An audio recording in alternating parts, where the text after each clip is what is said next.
Bah écoute, ça va très très bien. Chapitre 9,75 sur 10. Très bon chapitre. Non, tu peux pas. Tu peux pas. Non, non, non. Continue et puis Je- dis ce que t'as à dire. Je peux et je l'ai fait. Vas-y, bah, tu vois, ça commence, tu vois. Allez, attends. Le j'ai rire prédit qu'il allait d'antagoniste, ça rigoler, commence. Voilà, je suis Nick Fury et là, c'est les Avengers. Ils sont en train de faire n'importe quoi. J'essaye de gérer la situation. Vas-y, on t'écoute, Ouken. Non, 9,75 au chapitre. Très bon chapitre. C'est quelque chose qu'on attendait. En fait, ce chapitre, c'est beaucoup d'émotions parce que c'est quelque chose qu'on attendait depuis très très longtemps. Et en vrai de vrai, ce chapitre, il annonce aussi la fin. La fin très très proche. Mais honnêtement, en termes de hype, en termes de révélation, en termes de théorie, c'est un excellent chapitre, hein. C'est un très très bon chapitre, hein. Moi, j'aurais mis 10 s'il y avait eu de. Je pense que je mettrais 10 au prochain, par exemple. Je pense que je mettrais 10 au prochain ou à celui d'après. Mais bon, 9,75, c'est déjà une note très très haute et voilà. Ok, J'ai tout ça prédit marche. ce que tu as dit, ce que tu viens de dire. Demande-leur au début la note. Non, plus non, basse, non, toi, tout, t'as dit tout, qu'il tout, allait tout. mettre 2. Non, non, non. T'as dit qu'il allait mettre 2. Non, non, non, non, non. C'est Non, l'équivalent, frérot. Il a non, pas non, mis non, non, 20 non. sur Je 10. dois être honnête envers tous les membres des Avengers. Non, non, non. T'as dit qu'il allait mettre un 2. Il a mis une très bonne note. Ok, allez. Maintenant, on va pouvoir continuer dans le sujet. Bah, du coup, Ouais. Ken, en vrai, on va te Imu. lancer directement dans le truc. Il y a Imu qui ne peut pas quitter Marie-Joise. À ton avis, pourquoi? Ah, et ben, c'est une malédiction. C'est une malédiction. Tu sais, sur la fresque, il y a beaucoup d'éléments qui nous sont donnés. Et ce qui nous bloque avec les éléments qui nous sont donnés sur la fresque, c'est qu'on n'arrive pas pour le moment à déterminer qui est qui exactement. Par contre, ce qu'on sait, c'est qu'il y a eu plusieurs malédictions qui ont été lancées.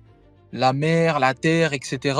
Donc, quand on saura exactement qui Imu représente, on pourra avoir les réponses à tout ça. Mais pour moi, c'est lié à une malédiction. Imu est maudit et c'est pour ça que ça l'empêche de quitter la Terre Sainte, le château de Pangea. Et si malheureusement il reste trop longtemps dehors, bah, il pourrait y laisser la vie. Et ça serait, en l'occurrence, par rapport au maudit Vankov, ce serait en fait un counter à l'opération de jouvence que Im aurait reçu. Eh ben, écoute, Après, pique. tu viens de dire un truc. Tu parles de malédiction. Et là, on sait. Bon, ça sera plus tard, mais on sait que c'est le fruit du démon qu'il a. Et Shanks avait dit au tout début à East Blue pendant le flashback de Baggy que la déesse des mers avait maudit tous ceux qui avaient mangé ce fruit. Donc, est-ce que ça serait pas la déesse des mers qui aurait maudit Im? Oh là là, ça cook beaucoup trop là. Putain, on n'a pas réuni les Avengers pour rien. Sonny, toi qui est Thor avec ta longue chevelure, Ouais, mon ref. dis-nous un petit peu ton avis. Donc, chevelure Sur, dorée. Exactement. Mais, ouais, ça doit être ça. Mais C'est sûrement ça, ouais. c'est sûrement ça. C'est sûrement ça, ouais. Ouais, bah ouais. Pour Imu, j'avais théorisé, il y a un long moment, c'était même sur la crosse, j'en parlais, et je disais que Mu était potentiellement bloquée à Marie-Joie. Et qu'elle ne pouvait pas quitter Marie-Joie. Finalement, elle peut quitter Marie-Joie. Là-dessus, je me suis trompé. Sauf que du coup, quitter Marie-Joie a un tribut, a un coût. Aller sur le monde, parce que sa phrase, si on reprend la phrase d'un des doyens, c'est Seigneur Imu, si vous quittez ce château, en gros, si tu quittes ce château, il va se passer quelque chose. Si tu quittes Pangea. Moi, ce qui est intéressant, c'est d'essayer de comprendre Mu, ce qu'elle voulait faire, et on l'a vu à God Valley, elle le dit, j'ai pas fini de créer mon monde. Elle veut créer son monde. Et il y a quelque chose.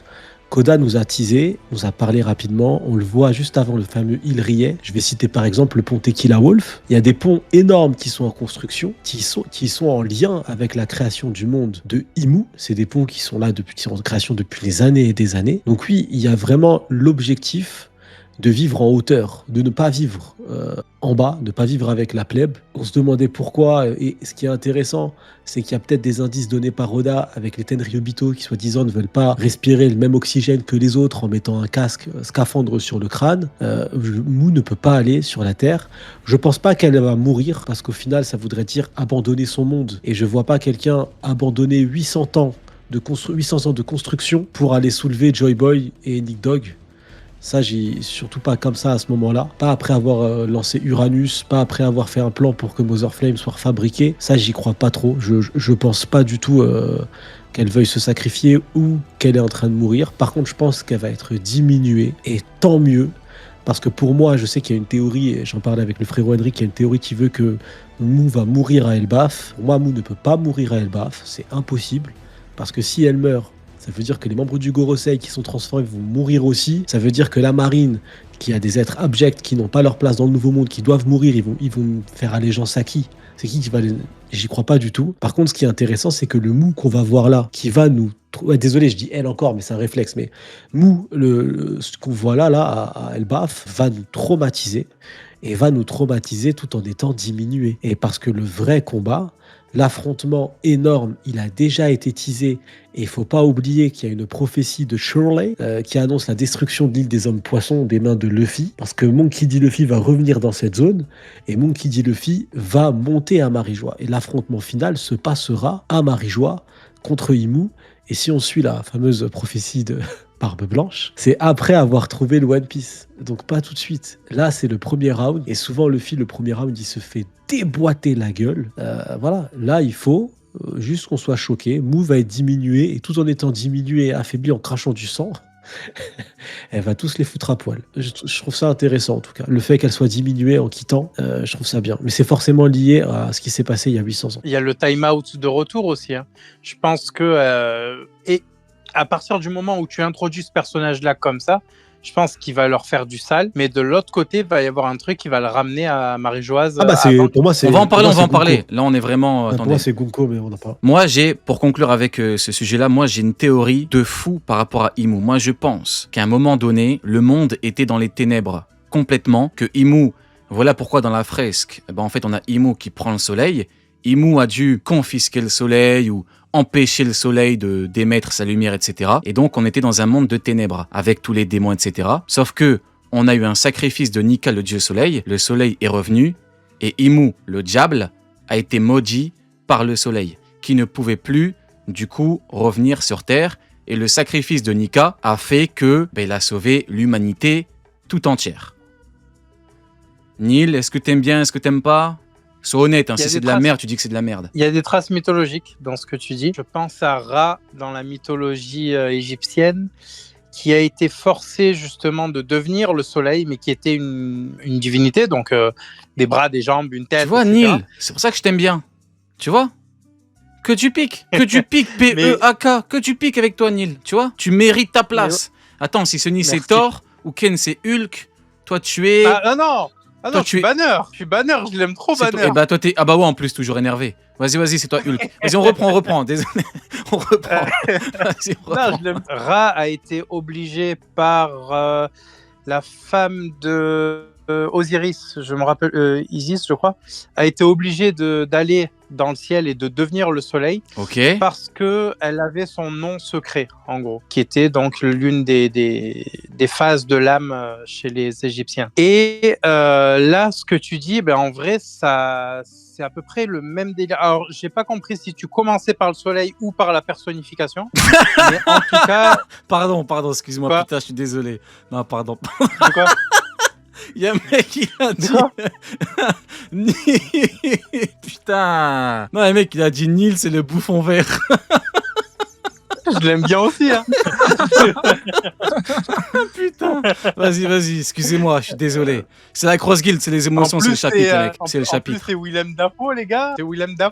Je sais pas c'est Forcément, qui, je l'aime mais bien. si tu l'aimes bien, c'est qu'il doit être pique. Donc, parfait. Mais du coup, oui, je disais, je sais plus si tu as commencé par la personnification, donc par Nika ou par le soleil en lui-même, mais le résultat final, c'est le même. C'est qu'aujourd'hui, il a une incarnation terrestre qui est donc Luffy, hein, tout simplement, et qui peut rejouer ce rôle-là en sens inverse. Ok, bah écoute, pique. Tu vois, tu mérites ta place au sein des Avengers. Exactement. Pique. Bon, on va continuer parce que sinon, en vrai, on va jamais terminer. Alors, nous avons quoi? Ah! Eh ben, nous avons la confirmation, du coup, avec Summers. Nous avons Summers, du coup, qui a bel et bien le cœur, un cœur mécanique, un cœur bionique, le cœur de Iron Man. Ça, c'est très intéressant parce que rappelez-vous, dans l'autre chapitre, semaine dernière, en fait, on avait le cœur. Il y avait un peu deux écoles. Ceux qui étaient sûrs, ceux qui disaient, on n'est pas sûr. Moi, je disais, en vrai de vrai, on n'est pas sûr. Est-ce que c'est vraiment un cœur bionique ou pas? Et là, effectivement, oui, c'est un cœur d'acier. Et quand Zoro dit, si on le détruit, Summers fait une tête de malade. Et donc, on a peut-être encore, et là, ça devient très compliqué pour les combattants de Imu, on a peut-être encore une faiblesse au niveau des chevaliers. Parce que là, on a Somers, son corps se régénère un peu comme des aimants, suffit de le tenir, de l'enfermer, mais on a peut-être du coup un autre point faible encore. Et peut-être que là, si tu détruis le cœur, il n'y a plus de régène. Ça devient extrêmement problématique. Ça fait un moment qu'on dit les chevaliers divins, c'est très chaud pour eux. Si là, suffit d'un petit peu, ça me rappelle un peu celle avec le noyau ou ceux qui ont vu One Punch Man, je vais pas trop parler pour ceux qui n'ont pas vu, mais à un moment, bon vas-y, je vais pas trop parler, mais au cas où, en fait, on a peut-être le truc qui fait que, suffit de le détruire, ce simple élément fait que plus de régène ou alors mort finale. Et moi, je trouve que c'est un peu abusé. Les chevaliers divins, ils floppent depuis combien de temps ils floppent. Et là, on a encore une faiblesse. C'est chaud, je sais pas ce que t'en penses. D'abord, vas-y Neil, vu que tu voulais réagir. Ouais, il y a un truc, alors j'oublie la vanne de tout à l'heure, mais il y a un truc qui est montré sur la fresque et qui peut faire écho à ce cœur-là, c'est qu'au début, le premier monde qu'on nous montre, c'est un monde extrêmement industriel. Donc, est-ce que Im n'aurait pas conservé certaines de ces techniques? Je dis pas tout parce qu'on sait très bien qu'il n'avait pas Mother Flame, par exemple, mais est-ce qu'il n'aurait pas conservé certaines de ces techniques? Oh là là, tu cook, mais oui, à l'époque du royaume qui était technologiquement très avancé. Mais exactement. oui, mais oui. Exactement. Mais oui, Évidemment, totalement. il y a des références aussi, tu parlais de points faibles, il y a des références aussi, moi je trouve, peut-être que ça a été ajouté entre-temps, etc., mais il y a un truc très Baldur's Gate 3 avec Karlach qui a la même particularité, qui a un cœur mécanique. Je sais plus si c'est tous ses organes, mais en tout cas, je sais qu'elle a un cœur mécanique et problématique pour elle puisque ça fait souffrir l'ensemble de son corps. Est-ce que ça va être cette technique-là qui va être utilisée sur les chevaliers divins ou est-ce que au contraire, ça va être à la fois le noyau de leur puissance et leur plus gros point faible? Tu vois, genre comme tu l'as dit, si tu le détruis, est-ce que ça va être la fin divin concernée, mais en même temps, est-ce que c'est pas aussi la source de son pouvoir, quoi? Ok. Bah écoute, Pic, tu cook, Neil. Merci beaucoup. Ouken, c'est quoi ton avis à toi au niveau du cœur bionique, mécanique de Moi, Somers? mon avis, c'est que tu as dit, en fait, c'est que tu as dit, ils auraient encore une faiblesse. Mais en soi, c'est pas encore une faiblesse. Ils auraient enfin une faiblesse. Bah Parce non, que oui, si on les coupe en deux, on les tient. Ouais, mais moi, pour moi, c'est pas une faiblesse parce que à partir du moment où de toute façon tu coupes quelqu'un en deux, bah la personne est censée mourir, tu vois. Je vois ce que tu veux dire, mais quand tu compares avec ce qu'on aurait pu avoir, c'est-à-dire une régène totale, un peu combo, à n'importe quel moment, sans pouvoir le découper en deux et le tenir. Je sais pas si tu captes un peu la nuance. Pour moi, c'est pas la même chose, mais je comprends ton point de vue. Ouais, vas-y, continue. Ouais, je vois. Après, ça aurait été encore beaucoup plus cheaté, et carrément. Pour moi, ça, c'est plus. Tu vois, Imu, dès qu'elle sort du corps de Gunko, pour moi, bah là, on se rapproche plus d'une régène à la boue. Mais au niveau des chevaliers divins, eux, oui, c'est une régène, mais c'est une régène comme on a vu là dans les chapitres. Mais réellement, moi, en fait, ça permettrait qu'ils puissent se faire vaincre définitivement par des personnes qui n'ont pas le HDR. Et c'est pour ça que je disais juste avant là, que ça ferait enfin une faiblesse, ça ferait enfin des adversaires qui contre à deux forces égales, parce que là Sanji il est beaucoup plus fort que Kiringam, les autres ils étaient aussi beaucoup plus forts que Somers, mais si tu vois, tu dois affronter un chevalier divin et que tu n'as pas le Haki des rois revêtu, mais que vous êtes de forces à peu près équivalentes, et ben au moins ça permettra à des gens qui n'ont pas le Haki des rois de vaincre leurs adversaires malgré qu'ils aient la régène. Oui, et malgré qu'ils aient donc toi une tu force veux dire de équivalente. les vaincre sans faire ce que Sanji fait à Killingham, c'est-à-dire l'attacher. Exactement. Ok, ouais. Ok, parce que moi, en fait, Le je vaincre dissocie vraiment les en termes deux. de puissance. Pour moi, ce que j'appelle faiblesse, en fait, c'est un moyen de vaincre l'ennemi. Parce que quand tu bats quelqu'un, c'est pas forcément le mettre KO ou le tuer. C'est l'empêcher de pouvoir continuer le combat. Et là, en fait, pour moi, t'as deux moyens. Soit tu le démembres et tu l'attaches. Après, évidemment, tout le monde n'a pas une corde dans la poche. Suffirait, entre guillemets, de détruire le cœur. Et là, pour le coup, on pourrait vraiment les tuer. Et là où Oda est fort, c'est que dans le même chapitre, il te met, entre guillemets, le moyen pour de tuer définitivement. Après, ça reste encore théorique, hein, les chevaliers. Et il te met Imu, on en parlera après, on en parlera après. Sonny, c'est quoi ton avis sur le cœur bionique de Somers? J'étais pas fan du corps bionique parce que je me suis dit, genre, ils ont subi une opération. Je sais pas si c'est le pacte qui fait automatiquement que ton cœur devient métallique, mais ça veut dire que Ça voudrait dire soit il y a un effet métallique sur le pacte, soit le pacte ne se suffit pas. Donc il faut faire des modifications génétiques des expériences, même si on le sait, on l'a déjà vu dans le manga avec Guinea, qu'ils ont bien fait des expériences dans le corps des esclaves. Donc potentiellement, ils auraient pu le faire pour les chevaliers divins, tout en sachant ce qu'ils faisaient réellement. C'est possible. Là où je rejoins Oken, ce qui est intéressant, c'est que tu te souviens, je me plaignais souvent de me dire, bah putain, je suis vachement déçu. Parce qu'au final, les Mugiwara, ils vont pas pouvoir vaincre les chevaliers divins en soi, les vaincre, les éliminer, parce que finalement, il y a que Luffy et Zoro actuellement qui ont le HDR. Et Sanji actuellement, bah, il ne l'a pas, même s'il a tout ce qu'il faut pour l'avoir, il ne l'a pas encore. Et ça veut dire que les autres Mugiwara allaient être spectateurs. Là, maintenant, on a un point faible. Et Sommers, il est tellement incapable, tellement con, qu'avec sa tête, on a la certitude que oui, ça y est, pour les tuer, c'est ça, c'est le cœur. Il n'y a pas d'autre. Et donc, finalement, les Mugiwara, sans HDR, vont avoir la solution pour affronter et vaincre, littéralement tuer, faire en sorte qu'il n'y ait plus jamais de retour, un chevalier divin. Et du coup, ça équilibre la balance un peu. Donc c'est pour ça que j'aime pas le côté cœur mécanique, mais j'aime bien le côté faiblesse, mais pas juste neutralisation, faiblesse pour disparition, tu vois. Ok, bah écoute, pic, et en plus, tu as parlé de Ginny. Parlons de Ginny. Si on ne parle pas de Ginny, personne va en parler dans le chat. Mettez-moi des Ginny dans le chat. Il n'y a que chez moi qu'on a une émote Ginny. Ginny. Pic, Sony, pic. Tu as totalement dit les termes. Aligato. Putain, je le dis en japonais carrément. Formidable. Gozaimasu. Bah écoute, tu as tout dit. On peut passer au sujet suivant en vrai. Après un tel moment de cooking, frérot. Alors, nous avons. Waouh. Alors là, on va faire, hop, on va mettre les deux sujets en un.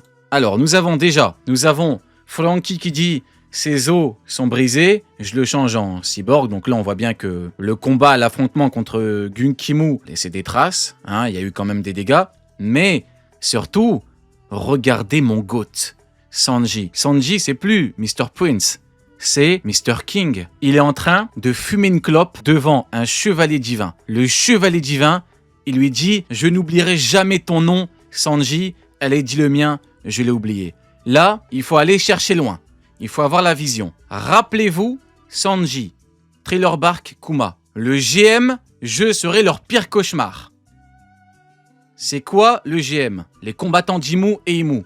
Killingham est un combattant de Imu.